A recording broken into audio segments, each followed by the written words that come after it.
शेखर ई study में आप सभी का स्वागत है। प्रिय विद्यार्थियों, हमारे इस ऑनलाइन इंस्टीट्यूट के माध्यम से आप सभी को गणित और हिंदी विषय का आधारभूत तरीके से अध्यापन कराया जाता है, जिसमें कहीं अगर थोड़ी बहुत त्रुटि हो जाती है तो उसके लिए हम क्षमा प्रार्थी हैं और इस संबंध में आपके सुझाव आमंत्रित हैं। धन्यवाद। हेलो दोस्तों, मैं शेखर स्वागत करता हूं आपका अपने YouTube चैनल शेखर ई स्टडी पॉइंट पर। दोस्तों, सामान्य हिंदी की कक्षाएं चल रही थी। हम विराम चिन्हों का अध्ययन कर रहे थे। ठीक है, विराम चिन्हों की शुरुआत हो चुकी है, एक पार्ट इसके आ चुके हैं। अगर आपने नहीं देखा है तो उसे पहले देख लीजिएगा, तब इसे पार्ट दूसरे को देखना आरंभ करिएगा। देखिए, विराम चिन्हों के बारे में मैंने बताया था कि विराम चिन्ह जो होते हैं यह वाक्य में उसके अर्थ को स्पष्ट करने के लिए लगाए जाते हैं। ठीक है, ताकि जो है कि व्याकरणिक दृष्टि से वह क्या हो, मानक दृष्टि से या व्याकरणिक दृष्टि से अनुकूल हो, उसको उच्चारण में अधिक स्पष्टता आती है। जब आप विराम चिन्हों का प्रयोग करते हैं किसी भी वाक्य में तो उसके उच्चारण में स्पष्टता आती है। ठीक है, और वो एक मानक रूप माना जाता है। जैसे कि अगर आप किसी भी वाक्य को लगातार नहीं बोल सकते, मैं भी आपको समझा रहा हूं तो मैं भी बोलते हुए रुक रहा हूं, ऐसा नहीं कि मैं लगातार बोलता ही जा रहा हूं। ठीक है, तो यही कारण है कि भाषा में स्पष्टता लाने के लिए विराम चिन्हों का प्रयोग किया जाता है। मैंने ये भी आपको बताया था कि हिंदी का केवल एक विराम चिन्ह है, कांता प्रसाद गुरु के अनुसार पूर्ण विराम। ठीक है, बाकी जितने विराम चिन्ह हैं वे सब अंग्रेजी से आए हुए विराम चिन्ह हैं। ठीक है, और लगभग 20 विराम चिन्ह आपको मैंने बताया था, जिसमें जो महत्वपूर्ण है उनकी चर्चा मैं करूंगा, जहां से आपको प्रश्न बनते हैं। ठीक है, तो 3 विराम चिन्ह मैंने इसके पीछे के पार्ट में बता दिए हैं, पूर्ण विराम, अर्ध विराम और अल्प विराम। आज जो होगा आपका ये प्रश्नवाचक चिन्ह होगा। प्रश्नवाचक चिन्ह जो विराम चिन्ह होता है उसके बारे में हम चर्चा करेंगे। हालांकि ये बहुत आसान सा टॉपिक है। आप जानते ही हैं प्रश्नवाचक चिन्ह होता क्या है, शुरू से ही देखते आए हैं कि जिनमें ऐसा लगे कि वाक्य में प्रश्न का उत्तर पूछा जा रहा है। अगर कोई भी वाक्य या कुछ भी आप बोल रहे हैं ऐसा लगेगा कि उसका हम उत्तर पूछ रहे हैं, तो वहां पे प्रश्नवाचक चिन्ह लगता है। ठीक है, जिन चिन्हों के माध्यम से प्रश्न के उत्तर की अपेक्षा होती है, ऐसे मतलब ऐसा चिन्ह अगर वाक्य में लगा है तो वहां आपको प्रश्न का उत्तर देना ऐसा आपका अपेक्षित होगा। ठीक है, जैसे कौन कौन से शब्द आ सकते हैं उस वाक्य में, क्या आएगा, कैसे, क्यों, इस तरीके के शब्द आपको वाक्य में मिलेंगे। चिन्ह कौन सा प्रयोग होगा, चिन्ह देखिए प्रश्नवाचक चिन्ह ये होता है जो ब्रैकेट के अंदर लिखा हुआ है ऐसे। ठीक है, ये प्रश्नवाचक चिन्ह होता है। तो उदाहरणों के माध्यम से समझने का प्रयास करिएगा। कहाँ जा रहे हो, अब देखिए ये कहाँ शब्द आया है लेकिन ये प्रश्नवाचक चिन्ह यहाँ पे लगा है, अर्थात उत्तर पूछ रहा है। तो ये प्रश्नवाचक चिन्ह क्यों प्रयुक्त हुआ है, क्योंकि इस वाक्य की उत्तर की अपेक्षा है। कहाँ जा रहे हो, तो प्रश्नवाचक चिन्ह लगा है। ठीक है, इसीलिए प्रश्नवाचक चिन्ह प्रयोग किया गया है। कौन लखनऊ जाएगा, अब यहाँ पे देखिए प्रश्नवाचक चिन्ह लगा हुआ है। मोहन क्या कर रहा है, यहाँ पे भी प्रश्नवाचक चिन्ह लगेगा। तीनों वाक्यों में उत्तर की अपेक्षाएं हैं, ऐसे शब्द आए हैं तो वहां पे प्रश्नवाचक चिन्ह लगेगा। हालांकि प्रश्नवाचक चिन्ह अदर चिन्हों को या पूर्ण विराम को छोड़कर बहुत आसान होता है, मतलब कि आप आसानी से समझ जाएंगे कि ये प्रश्नवाचक वाक्य है, इसमें प्रश्नवाचक चिन्ह प्रयोग होगा। ठीक है, तो ये प्रश्नवाचक चिन्ह था। 4 प्रकार हमने इसे बता दिए हैं आपको, पूर्ण विराम, अर्ध विराम, अल्प विराम और प्रश्नवाचक विराम चिन्ह। इसका अगला देख लेते हैं, विस्मयादिबोधक चिन्ह। ठीक है, विस्मयादिबोधक चिन्ह क्या होता है, अभी अभी आपने अव्यय में इसको पढ़ा भी है, विस्मयादिबोधक अव्यय। तो वाक्य में हर्ष, उल्लास, शोक, घृणा आदि भाव आते हैं तो उन वाक्यों में विस्मयादिबोधक चिन्ह का प्रयोग होता है। ठीक है, जहां हर्ष, शोक, घृणा आदि का भाव प्रकट हो वहां पे विस्मयादिबोधक चिन्ह का प्रयोग किया जाता है।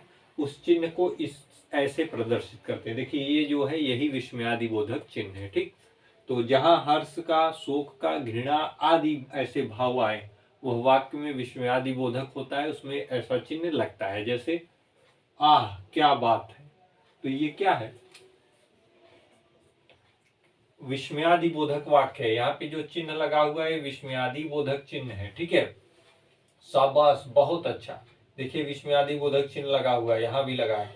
हाय राम मेरा सब कुछ लूट गया, तो अफसोस है, शाबाशी की भावना है, आह क्या बात है मतलब आश्चर्य कह सकते हैं या किसी चीज की अनुभूति कह सकते हैं। यहाँ पे सारी चीजें क्या है, विस्मयादिबोधक हैं, इसलिए विस्मयादि चिन्ह लगा हुआ है जैसा कि यहाँ पे बना है। कैसे भावार्थ आएंगे, हर्ष शोक घृणा ऐसे भावार्थ आपको मिलेंगे। ठीक है, तो ये आपका विस्मयादिबोधक चिन्ह हो गया। आइए अगला देख लेते हैं। देखिए 7वां है अवतरण चिन्ह या उद्धरण चिन्ह। ठीक है, ये कैसे होते हैं, डबल कोष्टक में या इसे कॉमा कह सकते हैं जो ऊपर की तरफ लगता है, और ऐसे इन्हें उद्धरण या अवतरण चिन्ह कहते हैं। ठीक है, या तो डबल में होंगे या सिंगल में होंगे। आप देखे होंगे जब भी आप शुरू की कक्षाओं में किसी भी की परिभाषा पढ़ते हो, आपकी कोई भी बुक हो जिसमें किसी की परिभाषा दी हो, तो उनके कथन को ऐसे कोटेशन करके लिखा जाता था। ठीक है, उसे अवतरण या उद्धरण चिन्ह कहते थे। चाहे हिंदी की बुक हो, चाहे जो भी बुक हो, चाहे अंग्रेजी की ही बुक हो, उनमें अगर उनका ही कथन लिखा है या उनकी दी हुई परिभाषाएं लिखी है, तो उनको इस तरीके के चिन्हों में करके लिखा जाता था। इसी को अवतरण या उद्धरण चिन्ह कहते हैं। ठीक है, इनका प्रयोग वही होता है, जैसे किसी के कथन को ज्यों का त्यों लिखना या किसी के उपनाम को लिखना, वहां भी इसका प्रयोग होता है, आदि में इसका प्रयोग लाया जाता है। ठीक, चिन्ह पहचान जाइए ये आइए। जब भी किसी के कथन को ज्यों का त्यों लिखना होता है तो ये डबल वाला लिखते हैं, और नाम या किसी के नाम को ही लिखना हुआ तो सिंगल वाला भी लिखते हैं। हालांकि ये जरूरी नहीं है, कभी कभी दोनों का भी प्रयोग हो जाता है। ठीक है, अधिकतर मामलों में ऐसा होता है।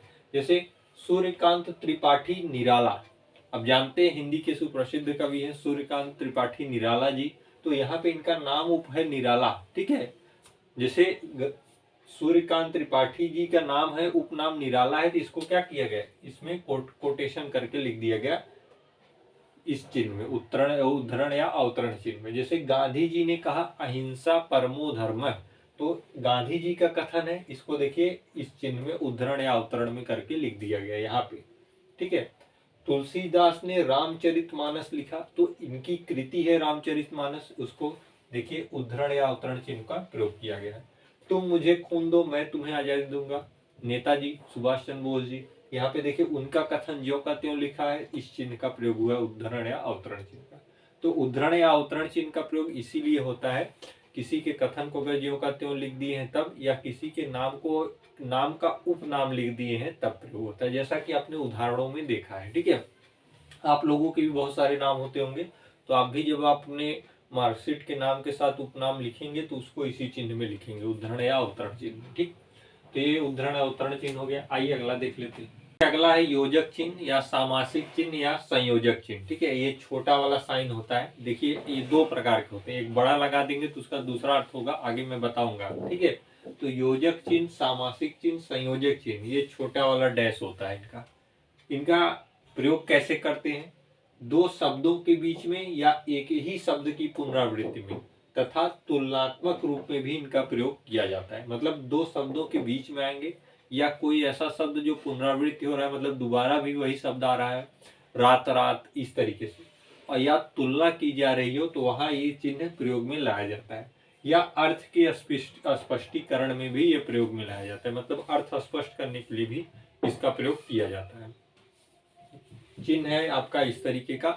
वाक्य देखिएगा कौन कौन से, जैसे खेल में हार जीत होती रहती है।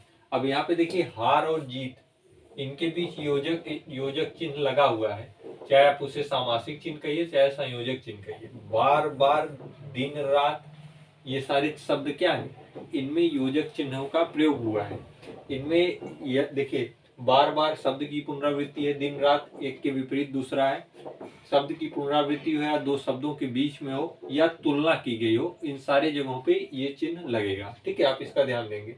खेल में हार जीत लगी रहती, हार जीत की यहाँ पे तुलना की गई है। अब ऐसे देखिए अंग्रेजी में इसका अर्थ स्पष्ट करने के लिए भी, जैसे ई बुक, ई लर्निंग, इलेक्ट्रॉनिक संबंधित होता है, या ई बुक, इलेक्ट्रॉनिक बुक, इसे आप कह सकते हैं कि डिजिटलीकरण के अंतर्गत ई बुक, ई लर्निंग, इस तरीके के शब्दों का प्रयोग अंग्रेजी में भी होता है। तो ये क्या है, योजक चिन्ह कहलाते हैं। ठीक है, जितना हमने आज पढ़ा, लगभग 4 चिन्हों का हमने आज अध्ययन किया, उन चारों चिन्हों को आप डिटेल में अपनी कॉपी पे लिख लीजिएगा। बाकी आगे के 4 चिन्ह जो और बचे हैं, 4-5 जो भी हैं, जो महत्वपूर्ण है एग्जाम की दृष्टि से, उन्हें हम अगले पार्ट में बताएंगे। ठीक है, जितना बताया गया है, जिस तरीके से आपको लिखाया गया, उनको आप अवश्य अपने नोट्स पे लिख लीजिएगा।